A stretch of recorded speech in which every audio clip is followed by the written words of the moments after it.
Où je m'entraîne et je mange comme Thibaut InShape. J'espère que la vidéo vous plaira. J'ai tenté de faire une version longue en plus des versions courtes qui se passent sur TikTok, Instagram et sur YouTube.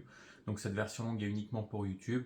J'espère que ça vous plaira. Je vais expliquer au maximum mes séances et mes repas. Je vous souhaite une bonne journée.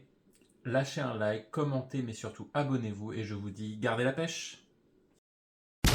Donc on se retrouve directement à la salle pour commencer. Je fais de l'échauffement, donc au développé couché guidé. Donc je fais 3 séries de 20. Donc comme vous pouvez voir, j'essaye de contrôler au maximum mon mouvement. J'essaye quand même d'avoir une certaine fluidité dans le mouvement. Donc je recommence tout juste à faire du développé couché en guidé. Donc du coup le mouvement n'est pas forcément parfait et je commence très doucement parce que évidemment je ne veux pas me blesser étant donné que j'ai déjà été blessé plusieurs fois. Donc je commence tout doucement, donc je m'échauffe comme ça.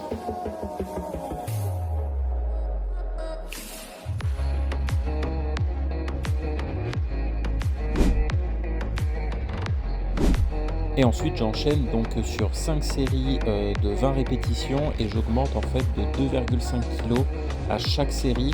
Donc ça c'est un petit peu plus compliqué, ça commence à travailler quand même un petit peu plus. Donc je commence à 20 kg et ensuite j'augmente et à la fin en fait j'arrive à 30 kg. Donc toujours pareil en 5 séries de 20. Et là on commence vraiment à sentir les muscles chauffer parce que j'ai pas l'habitude de travailler sur 20 répétitions, là ça commence vraiment à chauffer beaucoup. Donc du coup j'essaye de continuer, je force au maximum et je donne tout ce que je peux.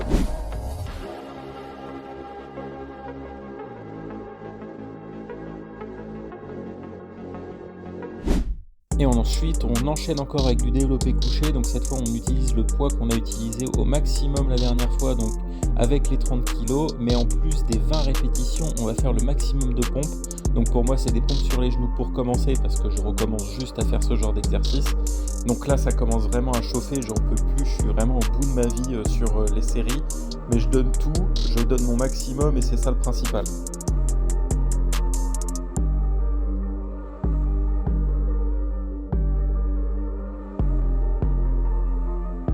Mes pompes sont très loin d'être parfaites, hein. Je vois que je remonte un petit peu trop les fesses, etc.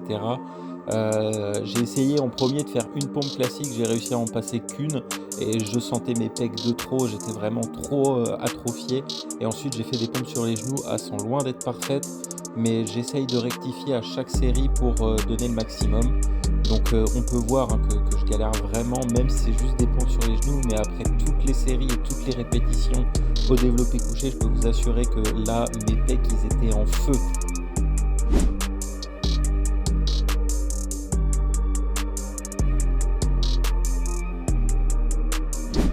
Ensuite, j'enchaîne avec 6 séries de 10, donc de développé incliné aux haltères en unilatéral. Donc je ne sais pas pourquoi ils s'entraînent en unilatéral. Et après, j'ai remarqué que je sentais beaucoup plus mes pecs en unilatéral que quand je les travaillais donc en normal, quoi, en classique. Et j'ai une meilleure amplitude de mouvement, j'ai un meilleur contrôle du mouvement et surtout en fait je galère beaucoup moins au déplacement des haltères parce que du coup j'ai qu'une haltère à déplacer et pour mon dos on va dire que ça me change la vie. Donc là je commence déjà à ressentir les effets donc, du développé couché d'avant. Donc c'est très compliqué de tenir les répétitions mais je donne tout ce que j'ai pour continuer donc cet exercice à fond.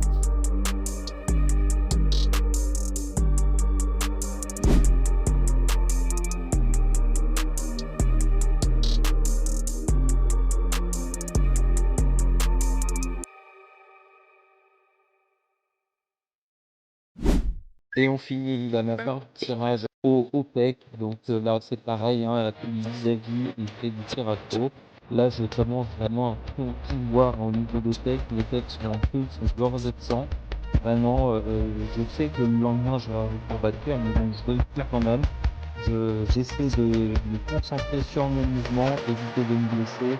Et je donne tout, toujours le dos droit, je respire. Et c'est le plus important.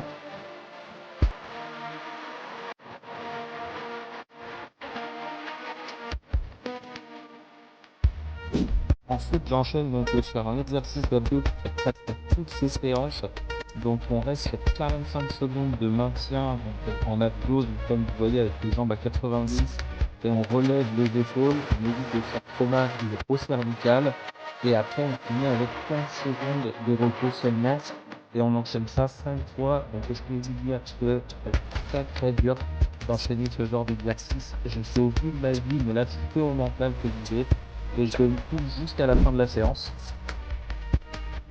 Donc on peut voir que ça fait une séance d'environ 1h15 et ensuite on enchaîne directement avec le petit déjeuner. Donc là on est vraiment sur son petit déjeuner qui se fait presque tous les jours. Donc on est sur 50 grammes de flocons d'avoine à l'eau. On est avec 4 œufs sur le plat ou alors il est fait brouiller avec des fruits et un thé vert. Donc les flocons d'avoine à l'eau c'est toujours aussi horrible. Ensuite on enchaîne directement sur le repas du midi. Donc là j'ai décidé de faire un assez simple. Donc c'est des courgettes revenues à la poêle. J'avais fait rôtir du poulet juste avant, je me suis fait des pâtes complètes avec du pesto. Franchement, tout ça, ça passait plutôt bien. Je me suis plutôt bien régalé. Vraiment, les repas du midi et les repas du soir, ça passe bien. C'est vraiment les repas du matin qui flanchent. La petite collation, donc c'est un shaker de Clearway. Et ensuite, donc, le cardio du jour, c'était à la salle de sport, évidemment. J'ai fait 45 minutes de vélo assis et ensuite j'ai enchaîné sur 15 minutes de vélo elliptique. À la fin, j'ai fait au bout de ma vie, mais j'ai réussi et j'ai quand même brûlé pas mal de calories dans la journée. Je vais être à 1200 calories brûlées dans la journée, quand même, juste en activité physique. Le repas du soir, c'est classique, tofu, 500 grammes de sucre, 100 grammes de pâtes avec du parmesan et ça passe vraiment très bien.